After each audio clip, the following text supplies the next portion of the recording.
On WhatsApp, no one can see or hear your personal messages. Whether it's a voice call, message, or sending a password. To WhatsApp, it's all just this. So whether you're sharing the streaming password in the family chat or trading those late-night voice messages that could basically become a podcast, your personal messages stay between you, your friends, and your family. No one else. Not even us. WhatsApp. Message privately with everyone. With a major selection of the looks your kiddos love starting at just $4 in the Walmart app, a new school year means a stylish new them. Who knew? Find skater skirts and Crocs that say, I'm casual but cool. Sparkly sneakers that say, it's my classroom, you're just learning in it. And preppy polos that say, I'm the teacher's pet, even if they're mommy's menace at home. Find their favorite styles starting at just $4 in the app. The Walmart you thought you knew is now new. Hello and welcome to the Plant School Podcast. I'm Rachel Tenney, and here we learn all about plants, how they work, how to care for them, and it's all taught in a way that anyone, from beginner to expert, can listen to, understand, and enjoy. So I hope that you will join me in Plant School. Welcome to the Plant School Podcast. Today's episode, we are going to dive into pruning fruit trees. And guys, let me just tell you, as I was re-listening to this episode and going through it, I knew it was good when I recorded it, but going through it again, I just want to say this episode has so much info for pruning fruit trees. If you own a fruit tree, or if you know someone who does, this episode is amazing. I talked with Susan Poizner, and she not only was excellent at just speaking and being so clear and concise, but she just had so much great information to share, and I'm so glad I was able to talk with her and just soak it in. I hope you guys feel the same way as you listen to our interview. I'm going to play it here in just a second, but before I do want to go over our giveaway winners. Every single episode, I do 2 giveaway winners, and Market Botany is so kind. They sponsor our giveaway winners, and they send a bottle of their prop drops, which is like a water propagation aid for all your houseplants that you are trying to propagate in water. So it's like a little dropper, and you stick it in the water, and it really helps the roots take off. I have it. I love it. And if you want to check them out, you can go to marketbotany.com and you can use the code PLANTSCHOOLPODCAST and get a discount for yourself. Or you can try your hand at winning our giveaway. And how you do that, you can either enter through Spotify, if that's where you're listening. You can leave a comment on this episode for a chance to win on the next episode. Or if you're listening on Apple Podcasts, you can leave a review. And that is it. Those are the 2 ways to win. You can do both if you want. So for today, our winner, starting with Apple Podcasts, this person's username is Small Town Exotics. They said that they are new to the podcast, and they wrote, I'm a reptile breeder that recently started to incorporate plants in my enclosures, so thank you for helping to educate me. That is so fun that you're a reptile breeder. I'm glad that this podcast has been helpful to you. If you want to email me at tennyplants@gmail.com, that's TENNEY plants@gmail.com, I'll get your address and we'll send those prop drops your way. And then moving over to Spotify, last episode was all about peperomias, and I asked you guys if you owned any, to comment if you owned any. And the winner for this week, their username is Fruit Chip.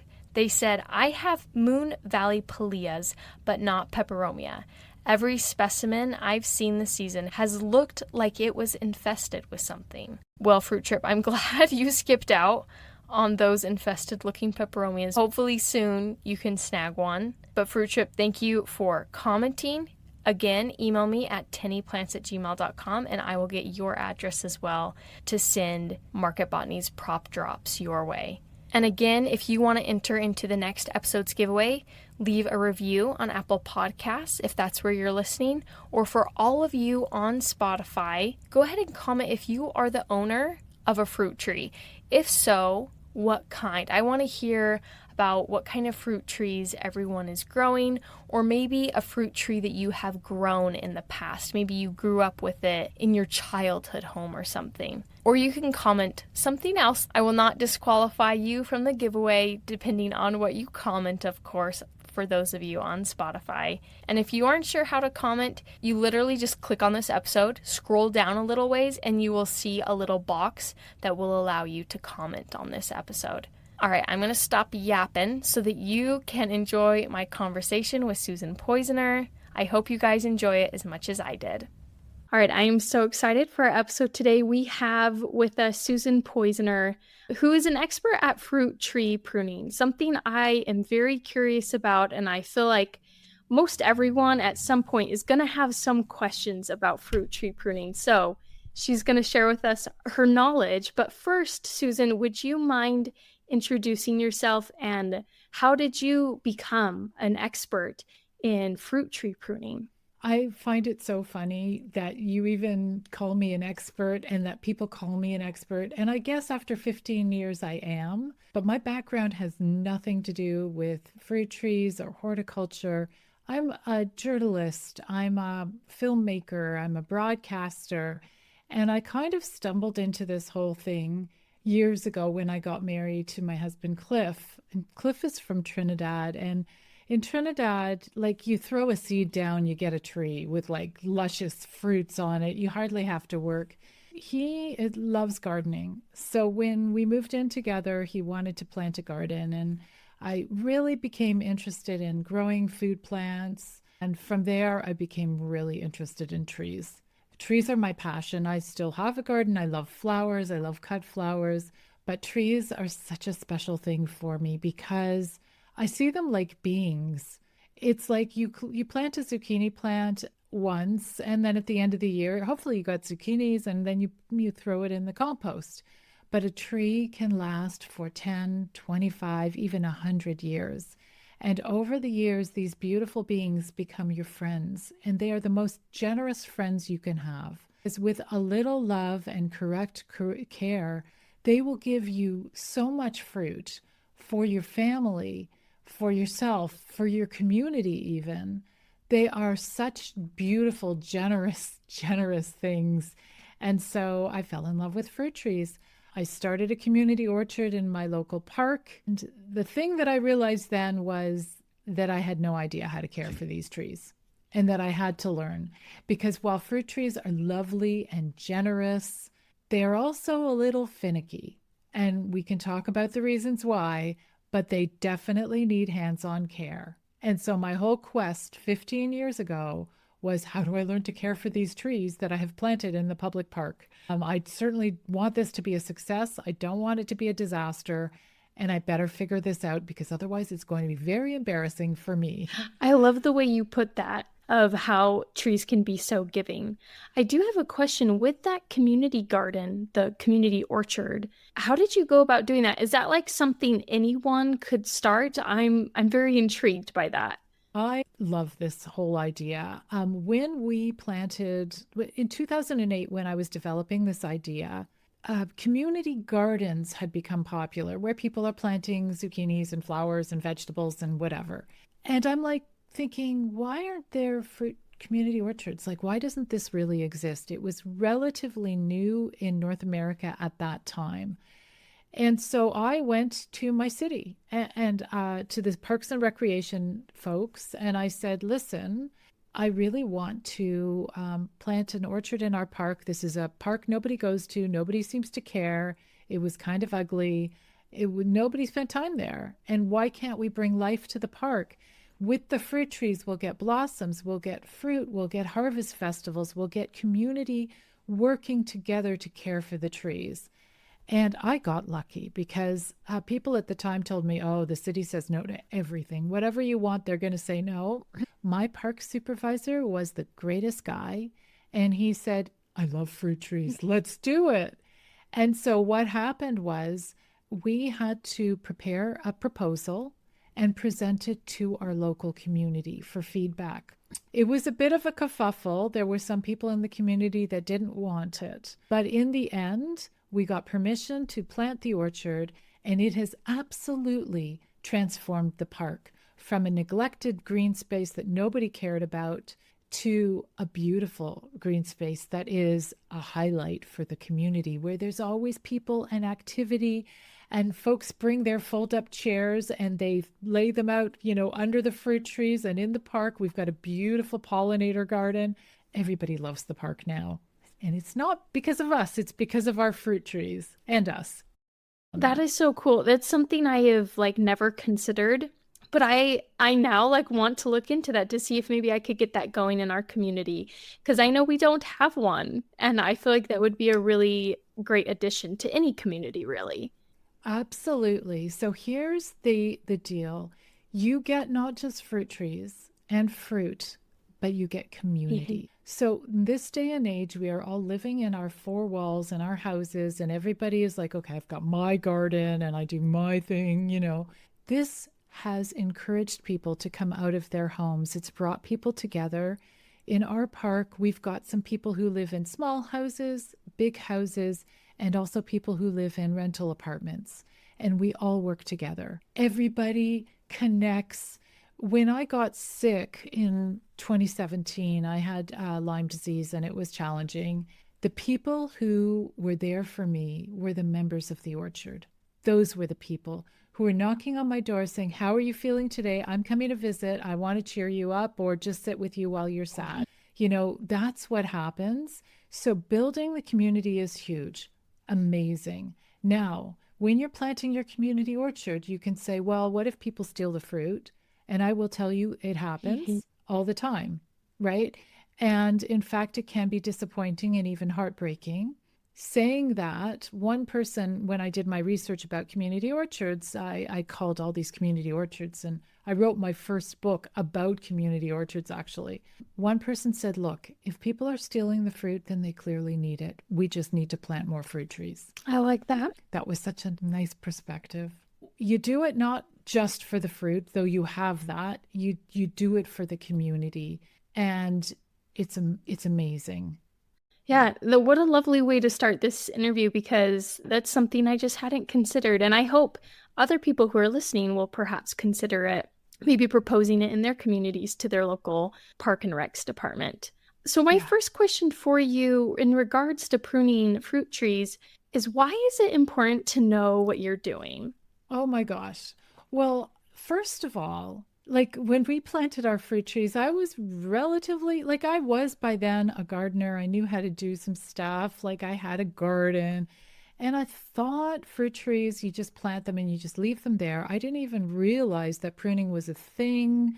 I thought maybe you take off the dead branches. And then I planted these trees. And what happens is when you plant a new fruit tree or any tree, it's usually pretty healthy for the first year or two even. But then the problems start, because if they're healthy, it's because they were brought up well from the nursery or the farm where they grew them, and they're resilient. But if you kind of neglect the trees, let's say you don't water them or don't care for them, within a year or two, things happen. And so our trees started to show symptoms of sickness, various rust spots or black knot on the plum trees, things like that. And I'm looking at this and thinking, I don't know what this is. Maybe it's going to go away on its own. And I'm like, okay. So I'd ignore it for another year. And then I'm thinking, this is getting worse. What do I do? That's when I started to get active. And in a public park, you are usually not allowed to use toxic, fungicides and pesticides. So I'm thinking, what do I do now? I ended up contacting somebody who was an organic grower and a conventional grower from the Niagara region near where I live, which is the fruit belt here. And I talked to him, and I started to understand that amazingly, pruning your fruit tree is the best way you can protect it from disease. And it's the best way to improve fruit quality. Why? Why would that be? So that brought me on this whole mind-blowing moment. That makes no sense. What are you talking about? So before we say, why is it important to do it right, I guess, the question is, why do it at all? And the answer is, that when you're pruning a fruit tree, like I said, you're not just taking off dead wood. You certainly can take and should take off the dead branches. What you are doing is you're also removing perfectly healthy branches. You're cutting off healthy branches.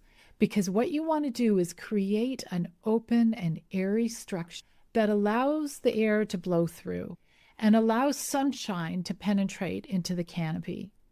And by doing those things, you are preventing fungal diseases from setting up shop in the canopy. Here's why. Fungal spores love dark, damp conditions. So if you just let your tree grow fuzzy with whatever, looking like, branches everywhere and whatever, once they leaf out, there's no air circulation. There's no sunlight penetration. And let's say fungal spores blow their way in or land on the canopy, and the canopy never dries out. And so you get diseases like rust or other fungal diseases. 80% of the diseases that fruit trees get are fungal. So just by learning how to do the correct pruning cuts, which is to shape your tree correctly, you are making your life so much easier. The other thing that this does is it improves fruit quality, because you can have a tree with 1 million branches that's producing a lot of fruit, and the fruit is small and hard and it doesn't taste good. The tree only has so much energy, right? Like how much, you're forcing that tree to take all the limited energy in its root system and push it to like 100 million branches. So each branch gets a little bit of energy, and maybe it feels like having a fruit or two, or maybe lots of fruit, but it'll never grow to full size. If you remove some of those branches strategically using the strategies of fruit tree pruning, then each branch that remains will get a larger share of the energy. It will grow stronger and thicker, and it will be able to support more fruit. So when I realized that, that's when I realized, oh my gosh, I really have to learn this skill. And it's not rocket science, but you do have to learn it. And in my new book, Fruit Tree Pruning, The Science and Art of Cultivating Healthy Fruit Trees, I talk about not just what to do, but why you do it. Because if you don't understand the science, who's going to do it? I wouldn't. It's like, you can tell me, I won't remember. But once you understand the science, it's all intuitive. It's like, oh, okay, I know what to do. Even if my tree is not the perfect shape, I know how to deal with it. Even if it's a tree that's been neglected for 10 years, I know what to do because I understand what those pruning cuts do and how they'll affect the tree. Using a Clorox disinfecting wipe to clean that stuck-on sauce from the stove feels like... Oh, boy. That tickles. Stop. It feels like coming home to your needy corgi after a long day. Best part of the day, finally. With Clorox, clean feels carefree. Clean feels good. Use as directed. This episode is brought to you by Polestar. There's only one true way to experience the all-electric luxury SUV Polestar 3, and that's to take a test drive. It can go from 0 to 60 in as little as 4.8 seconds with the dynamic handling of a sports car. But to truly understand how it commands the road, you need to be behind the wheel. Up to 350 miles of range, the 3D surround sound system by Bowers & Wilkins. It's all something you have to experience to believe. So book your test drive for Polestar 3 today at polestar.com. I love that you've just spoken to my brain, because I am always asking the why behind things. I feel like that's kind of why I started this podcast, is I was a little bit frustrated with indoor plant care without knowing the why of, why is this plant this way? Why are we watering this way? So I love that. I'm going to have to check out your book. My next question, and you kind of touched on this, so you talked about at the end of your answer that you can kind of remedy a tree. Is there like such a thing as a fruit tree gone too far? Maybe it's been pruned badly. Can you remedy that? Can you fix it? Like, for example, we moved into this place that I'm now in here in Utah, and they already had some fruit trees. And I've slowly been like kind of shaping them year by year. I'm very careful to not take off too much because I don't want to spoil anything. But yeah, is there such a thing as a fruit tree gone too far that you can't fix it? There is, in the sense that if your fruit tree is so diseased and oozing goop everywhere and just spreading disease around the neighborhood. Yeah, there often we have had to take down trees in the park. If they're diseased, no pruning is going to help them. If they're diseased all the way through, pruning can help reduce disease and even take it out of the orchard. But if it's too late, it's too late. Saying that, so many times I've heard people say, oh, I have a really bad fruit tree. It's terrible tasting fruit, and they've had it for 20 years. If with a mature tree, you are okay to prune up to 25% of the living canopy a year. In 4 years, you'll have a brand new tree. And even thinking about what I said at the top, we are learning to manage the tree's energy. We know it only has a limited amount of energy. So even that first year, you're reducing the canopy by 25% carefully, not just randomly. You're carefully making your choices. And you'll see that tree has more energy in its remaining branches. So I love messy trees. I love the challenge of seeing how I can transform trees. Interestingly, I taught fruit production at Niagara College in Ontario years ago. And the fun part was they had crabapple trees that had been neglected for many years. So I taught the students pruning, and one of our activities was, okay, guys, you learned how to do a structure. Now let's look at these overgrown trees, and using the science you've learned and the techniques you've learned, look up into the canopy and what cuts would you make? And we talk about it. They tackle the trees. The following year, to see how much healthier and more beautiful those trees was fantastic. So the trees are like puppies. They just want loving, right? They've been neglected for a few years. They might be a little shy, like the dog that's been neglected, but they'll come out of their shell and they will provide you with a harvest. Yeah. That's good to know. That's good to know that I can keep working with the ones I have. And I've never thought about it in the way that within 4 years, if you're taking off 25%, it'll be a new tree. It's a really cool concept. Yeah. So how do you prune a fruit tree to maximize its health and productivity? What are some of the specifics that you are looking into when doing that? Okay, it depends where you're starting, but let's start from the beginning, the ideal situation. In the ideal situation, you're planting a new tree. And ideally, I wouldn't want you to go to the garden center and get the tree. Those trees are older and there's limited varieties. Usually you go to the garden center, you can get Red Delicious, a Macintosh, Golden Delicious. And these trees produce the kind of fruit you see in the supermarket. And so that's why these stores sell them, because you're familiar with the fruit. If they have a tree called Liberty or Sweet 16 or whatever, you're not going to recognize it. You're going to say, I don't know what that fruit tastes like. So how do I know I'm going to plant the tree? So instead, I would say you go to a specialist fruit tree nursery, and they are all across North America, all around the world. You can find specialist fruit tree nurseries. On my website, orchardpeople.com, I have an article, Where to Buy Fruit Trees. So that would give you a list of all these nurseries you can choose from. And you get the youngest tree you can. It's called a whip. And all it is looks like a stick with some roots. Okay, it's all fruit trees really that we grow are grafted trees. So they take a clipping from the tree that produces the fruit that you like, and you graft on a rootstock, which is the roots of another compatible tree. So you get this tiny little thing, well, maybe it's a few feet tall with roots, and they'll send it to you dormant in the dormant season, and it's bare root. Nothing on the roots, not in a pot. You send it in the post or whatever. And then you plant the tree either in the early spring or late fall. Then you make your very first pruning cut. So all you have is a branch with roots, and you're already going to cut it about 1/4 of an inch past a bud, a healthy looking bud, and you'll probably cut off the top third of the tree. So the top third of that branch. What that does is there are hormones, auxin hormones at the top of that branch, and the top of any branch at the end or the terminal bud. And auxin hormones tells the branch, keep growing straight, straight, straight. Don't have much side branches. Just keep going straight, long, long, long. That's what you want to do. By removing the top third of your little tree, you're throwing away those auxin hormones. And all of a sudden, the side buds start to get lively. And they're like, ooh, we're free. We're free. That guy was hogging all the energy at the tip of the branch. And so what happens is your side buds, especially near where your cut is, they start to sprout, and they give you options. And they'll continue straight up and down as well. So that will give you options to shape your tree. At this point, you make a choice. There are two main structures for freestanding trees. One is a vase shape.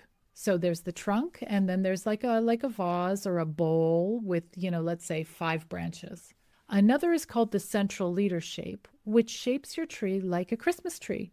Okay, so it's like shorter branches at the top, wider at the bottom, so triangle shaped, 3-dimensional, of course. And so you will decide which structure you're going to do. And then you work with this young tree over the 3 first years, they're called the formative years of your tree, to create that shape. Is there a benefit to each shape depending on, what tree it is, or what's the difference between those? Yes, great question. There is. Both of them have their benefits. Okay, if you live in a really wet, rainy climate, the vase shape, it's actually called open center. Okay, that vase shape has tons of air circulation. If you think about it, Rachel, you've got just anywhere from 3 to 5 branches on the whole tree. Each of those branches will subdivide.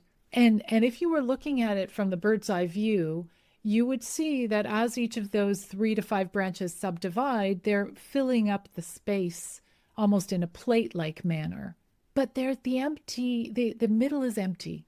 So when the rain comes down in a rainy climate, it'll never stay in the canopy. It'll just fall to the ground. There's not layers and layers of leaves there.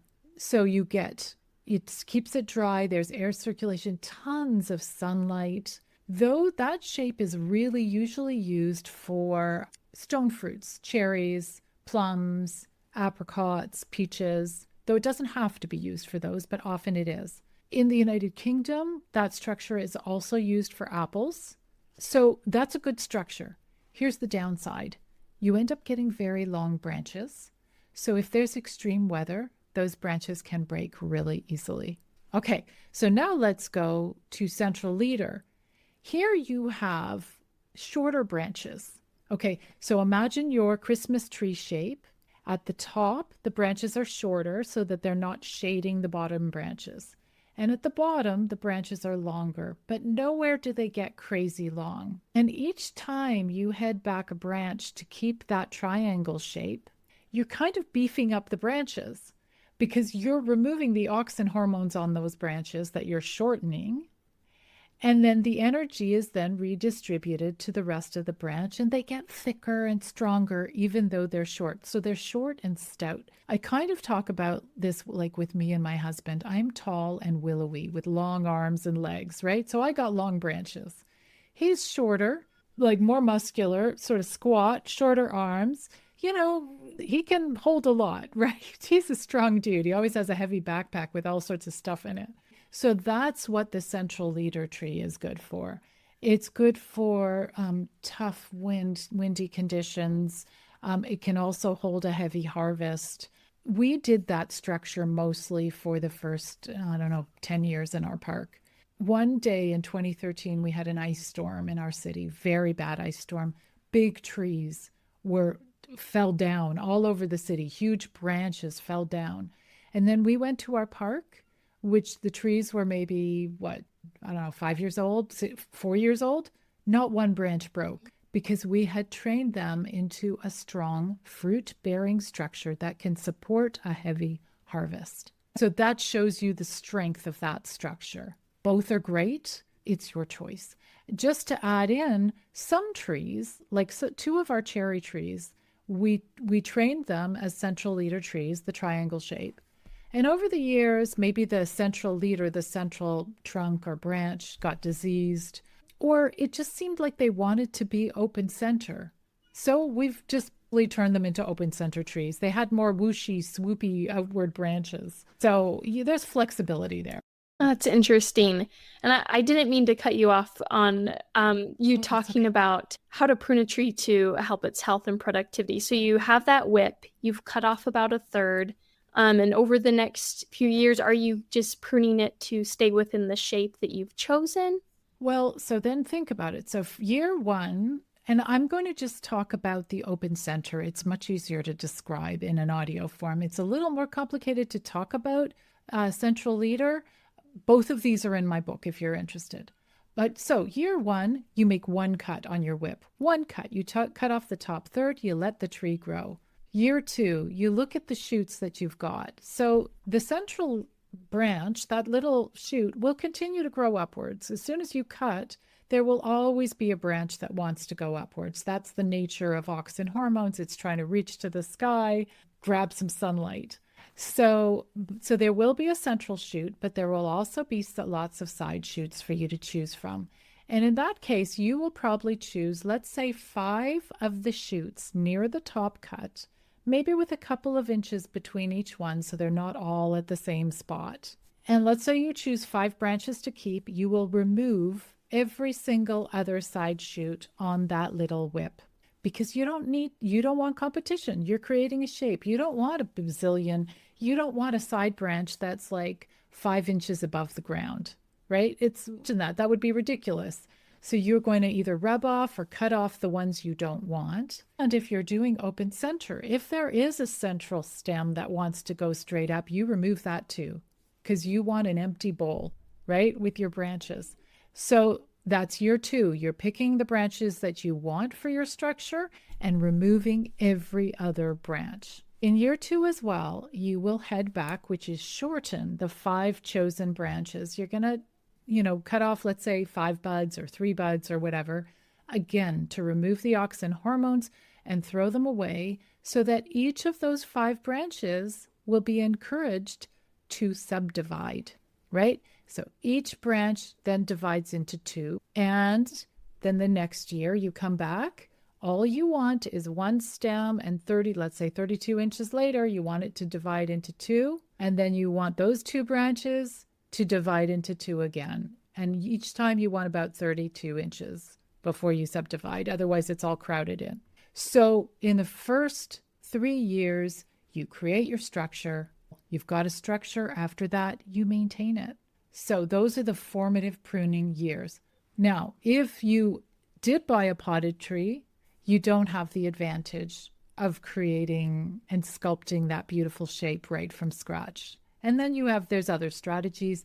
But even if you know how to do the 2 main types of pruning, you can improvise with a potted tree too. I just personally love sculpting my tree right from the start into the shape that I want. I have 2 questions with that. The first one is around what's the price range if you are getting just the whip? And my other question, it's leaving me right now. Oh, this is what it was. How long does it take? How many years does it take for you to have it bearing fruit? Great questions. Okay, first of all, price range. I mean, I'm in Canada. It's like maybe $35 or even $50. In the States, I'm not sure. We could look it up, but it'll be obviously much cheaper in American dollars because our dollars are not worth as much.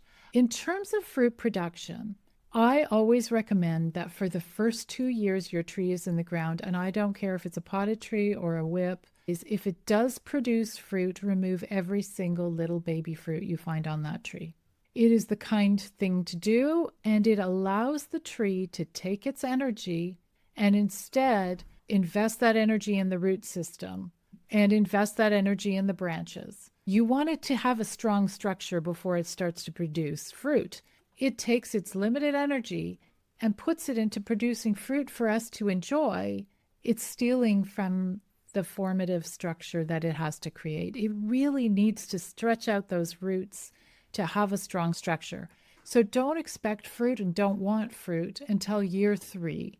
And depending on what type of tree it is, it could be year 3 or year 4. In year 3 or year 4, when you allow it to fruit, you don't let it go all out either. You say, okay, here's the branch I have. I see, let's say 10 little fruitlets are growing on it. Imagine each of those fruitlets growing to full size. How heavy will the branch be? Maybe I'll thin it out so there's 3 fruitlets on that branch. So again, you are paying attention to that tree's need. You're not just squeezing everything out of it right up front. Gimme, gimme. You're like, hey, kiddo, let's work together. And let's, I want to take care of you. And I'm so grateful that you're giving me fruit. Thank you so, so much. but don't go all out. I don't want you to hurt yourself, you know? And then over the years, as the tree gets bigger and you get older and your children get older, that tree will make up for it. But if you overwork your tree and treat it badly, and when it's young, it will never be a strong tree when it's older. And when you do have an older tree, are you mostly pruning to make sure that you have the correct spacing and that branching about every 32 inches? Is that your main focus? Yes. So if you've structured your tree properly, so let's say in that case, you were describing the open center, all you have to do is maintain it. Every year there will be new growth, but as the tree gets older, it starts to put more energy in fruit production and less branches, depending on what type of tree it is. Some trees are really energetic and they love branching, in which case you do have to remove the branches to keep the nice open, structure. And that leads to another topic, which is when you prune your tree. Because in the beginning, we prune in the late winter, early spring when the tree is dormant. That's when the energy is in the root system. And that's their opportunity. The energy is just about to come up. The buds are going to open. The blossoms are going to open. The fruit is going to be produced. So it's a really exciting time. And it's pushing that energy up. That's when pruning spurs growth of branches. But if your tree is already big enough, your tree is the size you want it, you want to slow down growth, you're going to prune it after blossom time. Okay? The reason is you let the tree run a marathon. Let the tree open up all the buds on all those branches and even form baby fruit. Get all that initial early season energy out of its system. And then you prune it. And it won't have any energy to channel into necessarily lots of branch production. At that time of year, different plant hormones are active. And those plant hormones are dedicated to fruit production. So summer pruning encourages fruiting and fruit growth more than shoot growth. And it's kind of like a spectrum. The later in the summer that you prune, the less you're going to get shoots growing out of it.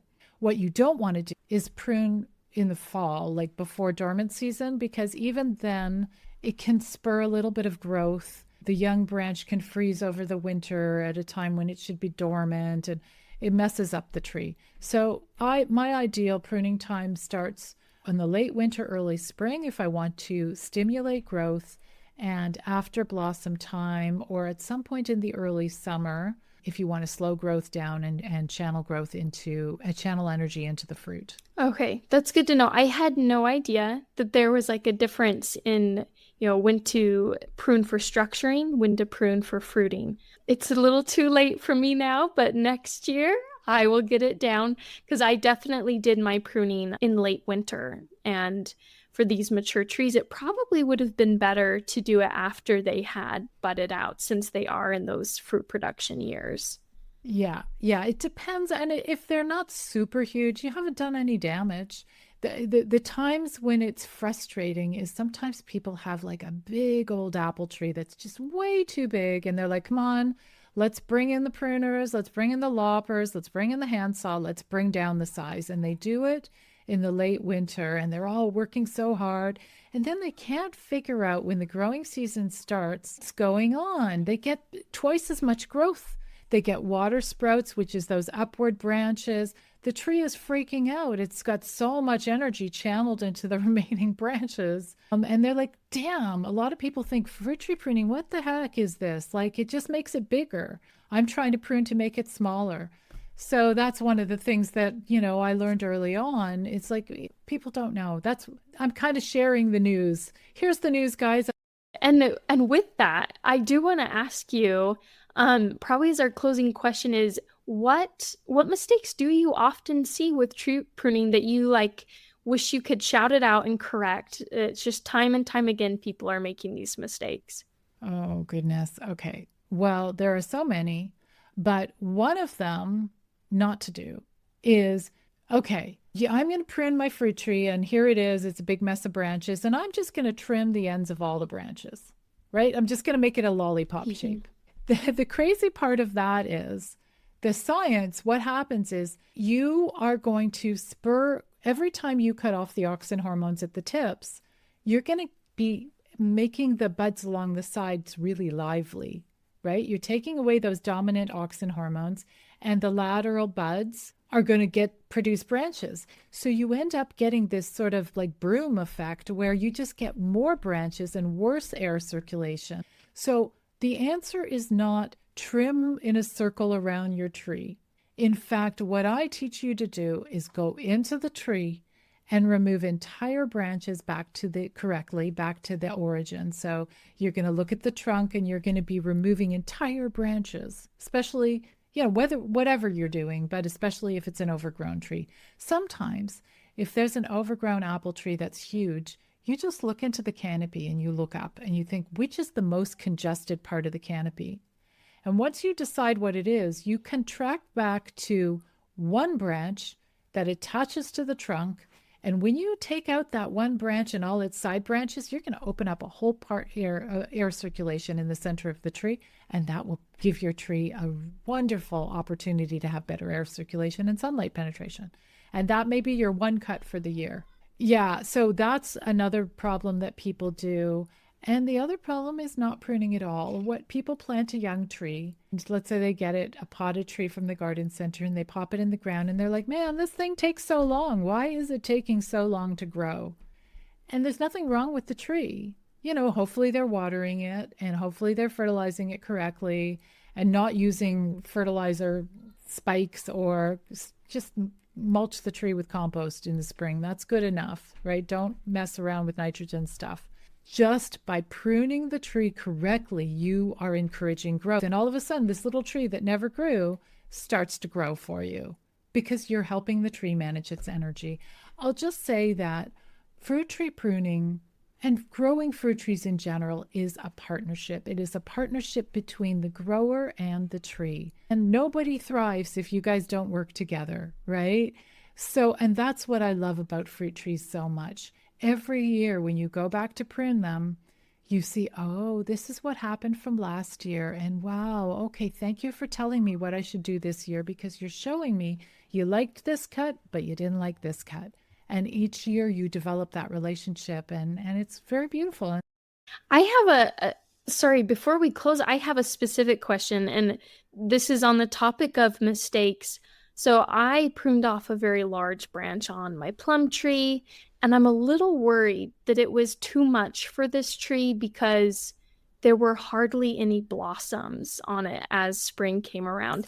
Is that a sign that I pruned too much? Or what do you think that could be? No, that wouldn't be from pruning. Well, I don't think so, because if you pruned less than 25%, the tree should be fine.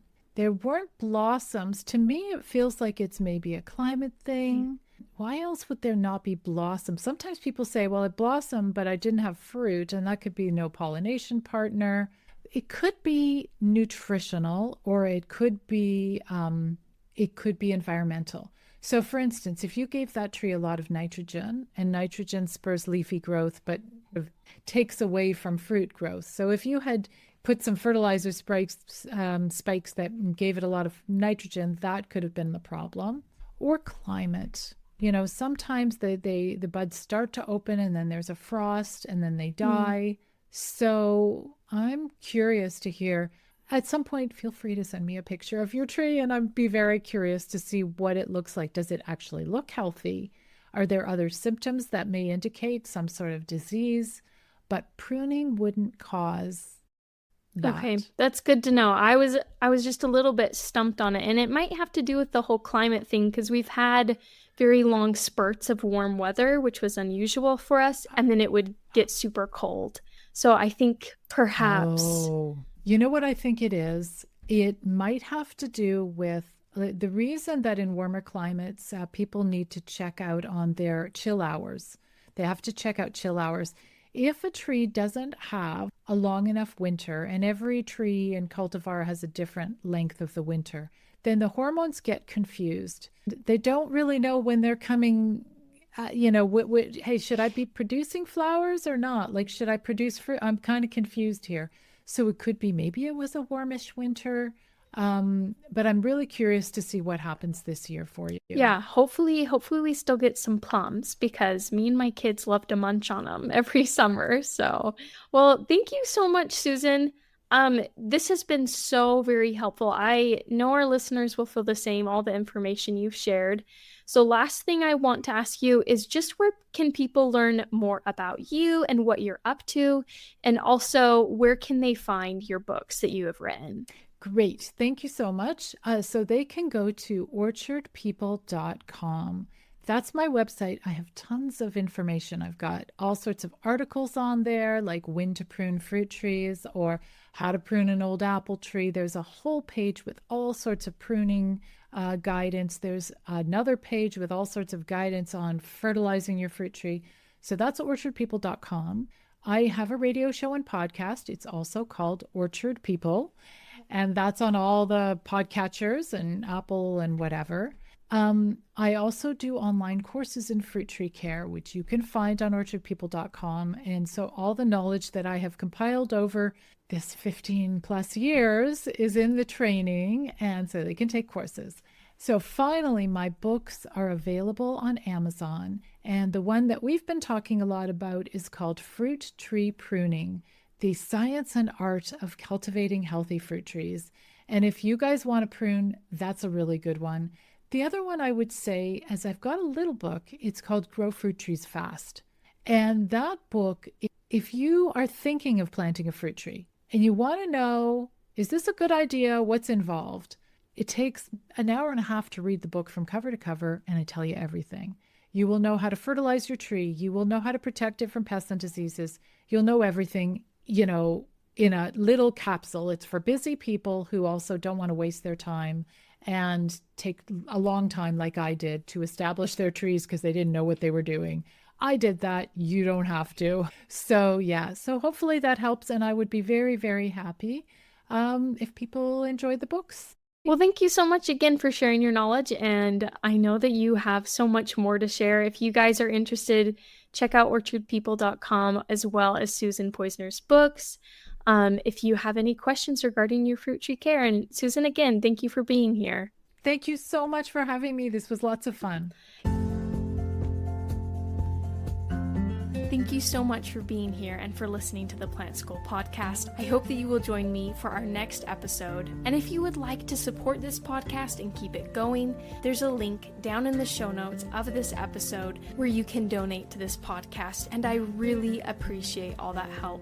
Or you can go to my merch store, which is also linked in the notes of this episode. And you can find some really cool plant-related shirts and stickers. And if you want to support the podcast but spend no money, feel free to share it with a friend, leave a review. All these things greatly help me out and allow me to keep doing this. Again, thank you so much for listening and for being here at the Plant School podcast.